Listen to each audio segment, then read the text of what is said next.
Para ibu dan bapak, teman-teman muda, anak-anak yang terkasih, Romo, Frater, Suster, dimanapun berada. Selamat pagi berkah dalam. Hari ini kita bersyukur untuk rahmat Tuhan yang Ia limpahkan kepada kita. Dalam Mazmur 18, antifon pembuka, aku hendak menyanyikan syukur bagimu ya Tuhan dan mewartakan namamu kepada saudara-saudaraku. Haleluya. Nah, kisah para rasul, bab 17, ayat 15, ayat 22 sampai bab 18 ayat 1 mengisahkan tentang kesaksian Paulus. Ia dengan cermat melihat peristiwa ataupun pengalaman harian.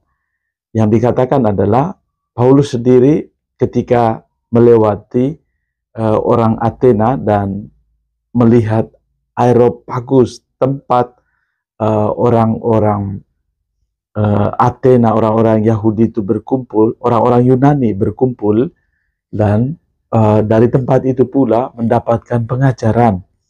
Paulus mendapatkan kesempatan ini untuk mewartakan Injil dengan tadi melihat apa yang dipunyai oleh orang-orang sekitar atau orang-orang yang ada di situ. Orang-orang Yunani terkenal dengan filosofi dan juga pengetahuan yang memadai. Namun dikatakan di situ, hai orang-orang Athena, aku lihat bahwa dalam segala hal kamu sangat beribadah kepada dewa-dewa. Sebab ketika aku berjalan-jalan di kotamu dan melihat barang-barang pujaanmu, aku menjumpai juga sebuah mezbah dengan tulisan, kepada Allah yang tidak dikenal. Apa yang kamu sembah tanpa mengenalnya, itulah yang kuberitakan kepada kamu. Dan Paulus mengatakan di ayat 24, Allah yang telah menjadikan bumi dan segala isinya, Ia yang adalah Tuhan atas langit dan bumi, tidak diam dalam kuil-kuil buatan tangan manusia. Ia juga tidak dilayani oleh tangan manusia, seolah-olah ia kekurangan apa-apa, karena dialah yang memberikan hidup, napas, dan segala sesuatu kepada semua orang. Dari poin ini kita boleh merenungkan bahwa pertama, Paulus cerdik. Paulus menggunakan kesempatan mengambil pengalaman hidup manusia atau pengalaman hidup harian supaya ia mampu mewartakan sabda Tuhan, mewartakan Injil. Dan yang kedua, kita juga boleh menemukan bahwa Allah berbicara kepada kita itu melalui pengalaman hidup harian kita. Dan kita boleh bersyukur bahwa Allah yang kita imani adalah Allah yang sungguh-sungguh tadi dikatakan. Ia menjadikan bumi dan segala isinya.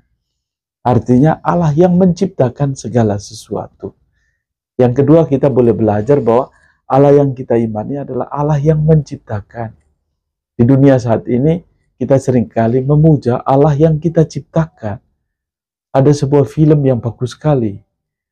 Film yang memberi gambaran kepada kita bahwa kadang-kadang kita sebagai manusia menciptakan Allah yang kita ciptakan, lalu kita ciptakan atau kita buat seolah-olah itulah Allah.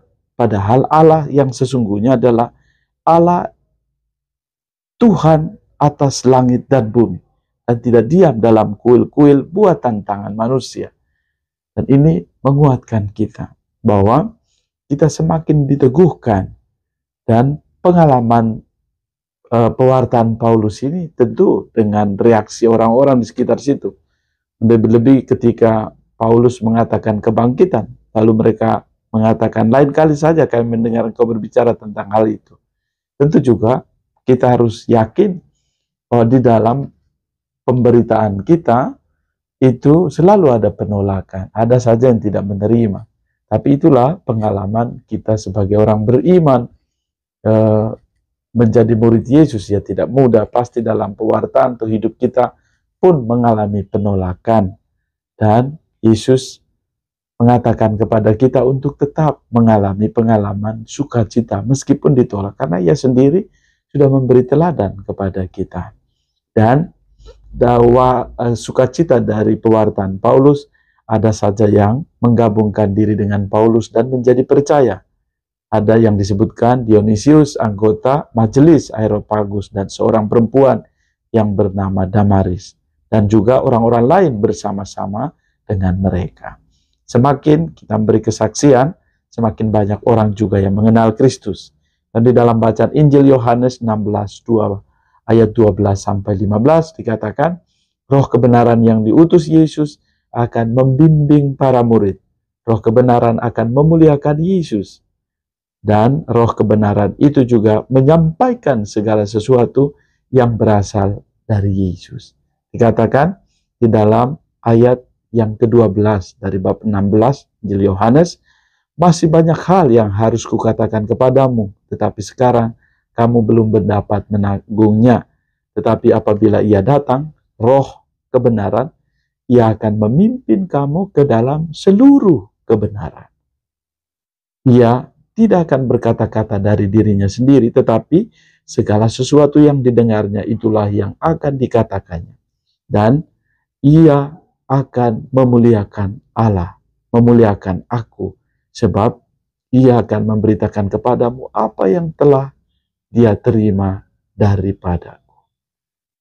Menguatkan kita bahwa Roh Kudus yang diberikan, dijanjikan oleh Yesus, memberikan kepada kita jalan-jalan keselamatan.